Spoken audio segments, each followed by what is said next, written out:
día de hoy nos encontramos con Mildred Corrales.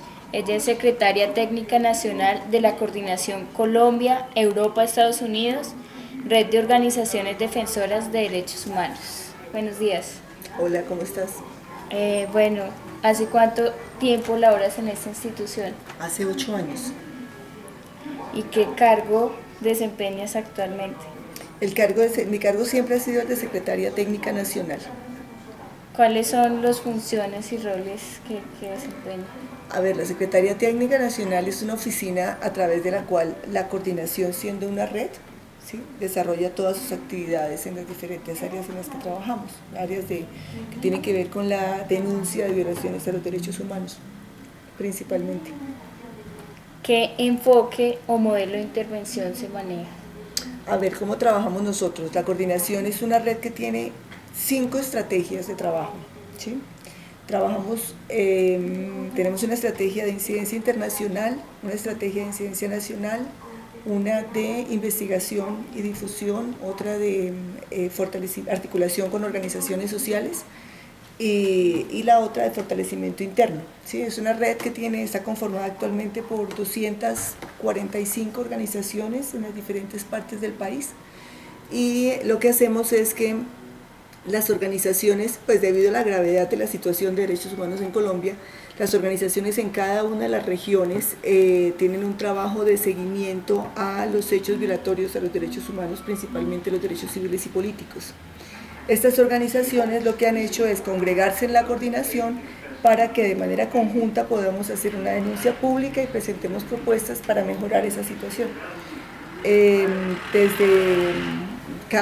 Realmente las metodologías que utilizamos son metodologías que van con la formación de las organizaciones, ¿sí? Hacemos talleres de formación a través de los cuales hacemos que la gente adquiera herramientas para poder realizar sus acciones de incidencia internacional ante instancias internacionales de derechos humanos, para que hagan interlocución con las instancias del gobierno, para que puedan documentar bien las situaciones de violaciones a los derechos humanos en cada una de las regiones donde actúan, y también para que puedan establecer mecanismos y espacios de concertación con otras expresiones del movimiento social y de derechos humanos.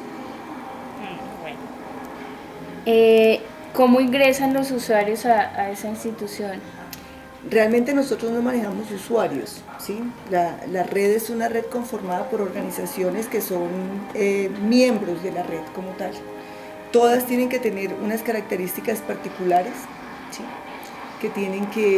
cada organización que entra tiene que ser referenciada por otra que hace parte de la misma red, esto por razones de seguridad, porque muchas de los líderes y lideresas que hacen parte de las organizaciones han sido amenazados, han sido perseguidos, judicializados. Entonces hay que tener algún mecanismo de precaución y cuidado con la misma gente que hace parte de la red. Lo que nos interesa es hacer una denuncia nacional e internacional acerca de lo que está ocurriendo en el país, y que pues obviamente es una apuesta de lucha contra la impunidad, ¿no?, frente a todos estos crímenes.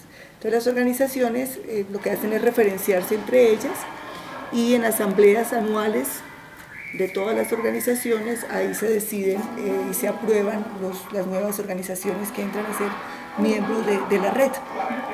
Esa es la manera de vincularse. ¿Cuáles son las problemáticas abordadas normalmente? Bueno, como estamos hablando de derechos civiles y políticos, ¿sí?, ¿qué es lo que ocurre en el país? En diferentes regiones del país, aquí hay un conflicto armado, ¿sí? En Colombia hay un conflicto armado. El conflicto armado ha contribuido a generar una serie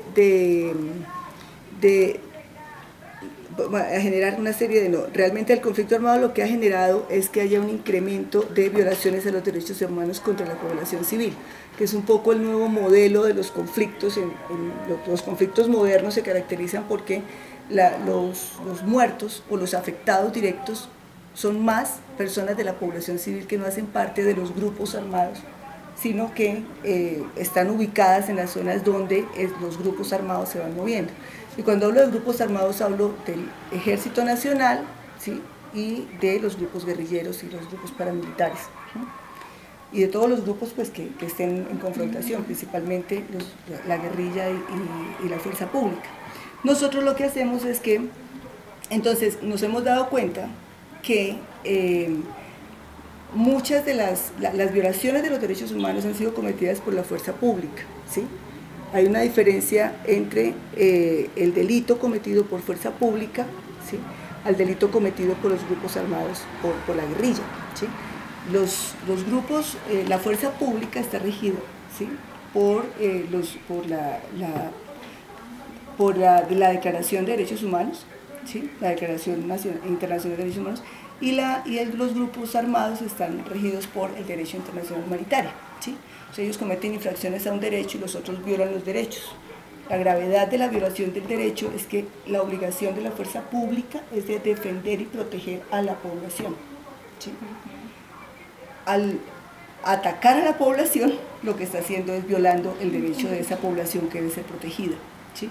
A diferencia de la guerrilla, que lo que hace la guerrilla es cometer una infracción contra un derecho que ha sido creado para los combatientes, para la guerra, ¿sí? Perdón. Entonces nosotros lo que hacemos es precisamente exigir, las herramientas que utilizamos para trabajar son las recomendaciones internacionales de los organismos internacionales de protección de derechos humanos, el Consejo de las Naciones Unidas, por ejemplo. Entonces, sobre la base de recomendaciones que han hecho estos organismos internacionales al gobierno colombiano, nosotros lo que hacemos es pedirle al gobierno que cumpla con esas recomendaciones, ¿sí?, porque con esas recomendaciones se puede garantizar efectivamente el respeto a los mismos, ¿sí? Entonces, lo que hacemos nosotros es poner sobre la arena pública internacional, ¿sí?, cuáles son las violaciones que están cometiendo pues el gobierno colombiano, tanto bien haya sido por fuerza pública o bien haya sido por medidas o leyes, ¿sí?, que haya emitido el gobierno que estén en contravía del cumplimiento y la realización de los derechos de la población colombiana. ¿Qué temáticas hablamos? Ejecuciones extrajudiciales, que son los llamados falsos positivos, una modalidad de falsos positivos. Denunciamos también hechos de desaparición forzada, ¿sí?, contra campesinos, estudiantes, jóvenes. Sobre el tema de agresión, criminalización de la protesta social, que es uno de los temas que ha cogido mucha fuerza a raíz de los enfrentamientos que se realizaron el año pasado, a raíz de las marchas y movilizaciones que fueron, donde se enfrentaron muchas agresiones. También el tema de la violencia sexual contra las mujeres en el marco del conflicto armado. Violencia, el tema del reclutamiento forzado es otra de las temáticas que también se denuncia, y los grupos se han venido organizando para poder documentar estos casos y hacer las exigencias que hay que hacer ante los organismos internacionales de protección. Cuando mencionas el conflicto armado se me viene a la cabeza la población desplazada. Entonces, ¿qué población atienden principalmente? Trabajamos con organizaciones de campesinos, campesinas, ¿sí?, que han sido víctimas de agresiones, pues que son familiares de víctimas de ejecuciones extrajudiciales. La población desplazada, también con la población desplazada hacemos denuncias sobre los hechos, porque lo que pasa es que cuando se produce un desplazamiento generalmente va acompañado de otras modalidades de violaciones. O sea, muchas veces a la gente la desplazan y esa familia que ha sido desplazada, antes le han desaparecido a uno de sus familiares o le han matado a uno de sus hijos, ¿sí?, o los esposos, la mayoría de población desplazada son mujeres, ¿no?, mujeres y niños y niñas, porque los esposos generalmente han sido asesinados o sus hijos han sido reclutados por algún grupo armado. Entonces nosotros desde las modalidades de violación de que han sido víctimas esta población desplazada, también trabajamos con ellos. Entonces trabajamos con campesinos, con indígenas, con afrocolombianos, con mujeres desplazadas, con jóvenes también, jóvenes en algunas universidades, en algunos departamentos del país hay organizaciones de jóvenes que son muy activas y han sido víctimas también de estas agresiones. Entonces ellos tienen sus comités de derechos humanos y trabajamos también con ellos. ¿Qué metodología utiliza para dichas intervenciones? Pues la metodología que utilizamos nosotros es la de tratar de Generamos colectivos, tenemos mesas de trabajo para realizarlos, trabajamos con muchos abogados, ¿no? Muchas organizaciones que hacen parte son ONGs de abogados y abogadas defensores de derechos humanos. Entonces lo que hacemos es que creamos unos grupos de trabajos conformados por diferentes organizaciones, ¿sí? Que involucran organizaciones de población, con una especificidad poblacional, o sea, de campesinos o de mujeres, depende de la temática, y sobre cada una de las modalidades de violación. Entonces tenemos una mesa de trabajo sobre ejecuciones extrajudiciales. Esa mesa de trabajo está conformada por más o menos unas 17, 18 organizaciones de diferentes regiones del país que llevan casos de ejecuciones, y ahí también hacen parte de esa mesa organizaciones de familiares de víctimas de ejecuciones. Entonces con ellos lo que hacemos son los análisis de los casos, ¿sí? Y lo que se ha venido observando es que el tema de las ejecuciones extrajudiciales no son casos aislados, sino que efectivamente responden de alguna manera a una política de Estado, ¿sí? Que utilizó el tema de las ejecuciones, o por lo menos que la fuerza pública realiza este tipo de violaciones, esta modalidad de violación, por recibir recursos, beneficios económicos en algunos momentos. Entonces generalmente pues sobre cada modalidad tenemos estos grupos de trabajo. También tenemos las organizaciones como están ubicadas en diferentes partes del país. Entonces tenemos unos nodos regionales y ahí promovemos que se hagan reuniones de región para hacer análisis de su problemática y diseñar estrategias de actuación en el ámbito internacional, y ahora pues desde hace como unos 4 años venimos trabajando también en el ámbito nacional, sobre todo en el tema de exigencia de garantías para el ejercicio de la defensa de los derechos humanos, que está siempre tan afectada. ¿Qué beneficios recibe la población por parte del Estado? Pues, ¿por parte del Estado? Sí. Pues realmente el trabajo que hacemos con la población es para que le exija al Estado que cumpla con unas responsabilidades que no está cumpliendo, ¿sí? Entonces, por ejemplo, para referirme solamente al caso de ejecuciones extrajudiciales, informes del relator sobre ejecuciones extrajudiciales de las Naciones Unidas dice que en este país hay un 94% de impunidad para casos de ejecuciones extrajudiciales. El trabajo que nosotros hacemos es denunciar que eso está ocurriendo, que hay que tomar medidas sobre eso, y lo hacemos con las organizaciones, ¿sí? El tema de garantías es un tema muy bonito para explicarles, porque ahí se ve como muy claramente cómo venimos trabajando con ellos en la exigencia de garantías para que la gente pueda ejercer ese derecho de defender los derechos humanos. Nosotros lo que hicimos con ellos fue trabajar durante 2 años en la elaboración de un plan nacional de garantías para la defensa de los derechos humanos. Entonces hicimos talleres regionales en 6 regiones del país, dividimos el país en 6 regiones, y con organizaciones de cada región empezamos a identificar cuáles deberían ser los ejes centrales de una propuesta que pudiera efectivamente garantizar un ambiente seguro para el ejercicio de la defensa de los derechos humanos. Cuando hablo del ejercicio de la defensa de los derechos humanos, estoy hablando del ejercicio que realizan abogados, ¿sí?, que llevan casos de violaciones, pero también el ejercicio que realizan los líderes campesinos, ¿sí?, las lideresas en el campo peleando por su derecho a tener una tierra, por el derecho al territorio, la pelea que hacen los grupos indígenas, los grupos afrocolombianos, el derecho que tienen a una cultura, el derecho que tiene toda la población a la educación, una educación digna, ¿sí?, cualificada, el derecho a la salud. Toda la gente que está reclamando un derecho es un defensor de derechos humanos, porque está reclamando los derechos para ellos, para sus familias y para sus comunidades. Entonces es desde esa perspectiva amplia del concebir lo que es ser un defensor o defensora de derechos humanos que hemos realizado este trabajo. Entonces fue un trabajo muy bonito, porque fuimos a diferentes departamentos y recogimos también, por ejemplo, una experiencia muy bonita nuestra fue en el trabajo que hicimos con la gente del Chocó, porque la vida en el Chocó tiene sus particularidades, ¿sí? Bueno, primero es población afrocolombiana. Entonces para ellos, por ejemplo, cuando hablábamos de garantías y hablábamos de protección y hablábamos de prevención, la idea que ellos tienen es una idea ellos no conciben la prevención y la protección sino desde un ámbito colectivo, que es muy, muy bacano. O sea, no se está pensando como en otras regiones que la gente piensa es en la protección material. Entonces a ti te protegen si andas en un carro con un guardaespaldas, en un carro blindado, porque en este país lamentablemente a muchos defensores les toca andar en carros blindados y con guardaespaldas porque los matan. El año pasado mataron a 36 defensores y defensoras de derechos humanos en Colombia en un año.